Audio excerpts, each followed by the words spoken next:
Action. Action? Yeah, that's my new opener. Why don't you just ask me, like? All right, action. And then, what would you like to talk about today, Giles? Apart from apologising for the lack of posting last week. Everyone was a bit busy. I make no apologies. All right. You don't have to post every week. George apologises for the lack of a post on YouTube last week. I don't. Powers. We're going to do some stuff about different exercises and what's good and bad about them. Powers. My knees hurt because I did some training earlier, so I don't really want to demo them. Power clean. We just catch it high. Okay, power, power, power. I'm not even bending my legs more than that. When they go beyond parallel, then it's not a power anymore. I think the first thing I would say is I agree with our old director of performance I worked under years ago, that really powers, you should be aiming most of the time to just be quarter squat. You shouldn't really be flirting with parallel all the time. I think it takes something away from what you're trying to get from powers. Power snatch or power clean. Power jerk's a bit different.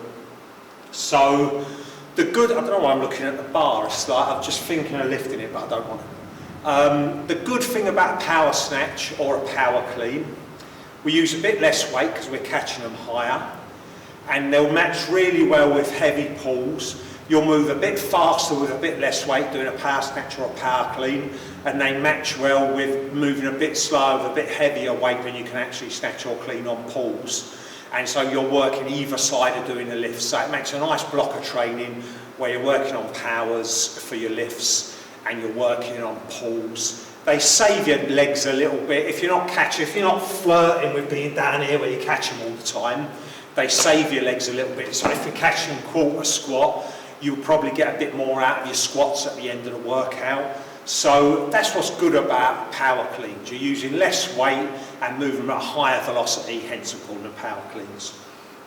The things to watch out for are, for a weightlifter, I think foot positioning is relatively important. You don't want to be someone who jumps out, starfish they call it, don't they, when they jump out there to try and catch them.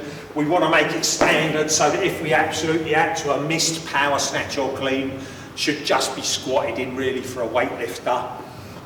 They risk pulling with your arms a little bit to try and get the bar higher. So we want to try and keep our good technique where we pull to here and then we catch the bar. It's just how fast we get through good movement that gets the bar up there rather than yanking it with our arms.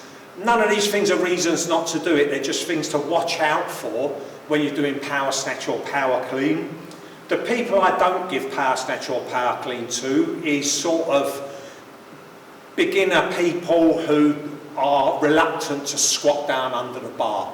We don't want to set up, and if someone's already struggling, you will have seen them, someone's already struggling, they get there and they just freeze. We don't really want to encourage that by getting them to train on power snatch and power clean. They're the only people I wouldn't give them for, but I think what we're going to do over the next few weeks is just, I'll probably demo an exercise where my knees don't hurt so much, but we're not demoing these. There must be a video. Did we do a video? We've probably done a video with power, snatch and clean. If we haven't, you know what they are more or less, I've described it. And every exercise other than snatch and clean and jerk isn't exactly like a proper snatch or a proper clean and jerk.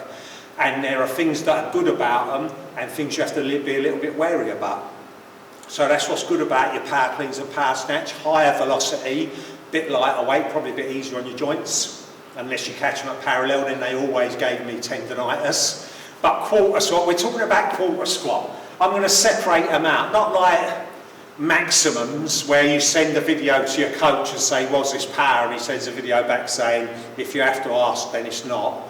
If you're catching them quarter squat, it is easier on your joints. Lighter weight, moving fast, allows you to then have a little bit more in your legs for your squats. All great things about them. They might encourage arm pull a bit, and they might change your positioning with your feet, and they might encourage you to duck to the bar a little bit to try and stop from bending your knees a bit as well. So they're the things we have to watch out for and hopefully coach people out of doing when they're doing their power cleans. I think I've covered everything. I've drank a lot of coffee. I've spoke fast. I think that's it. Job done.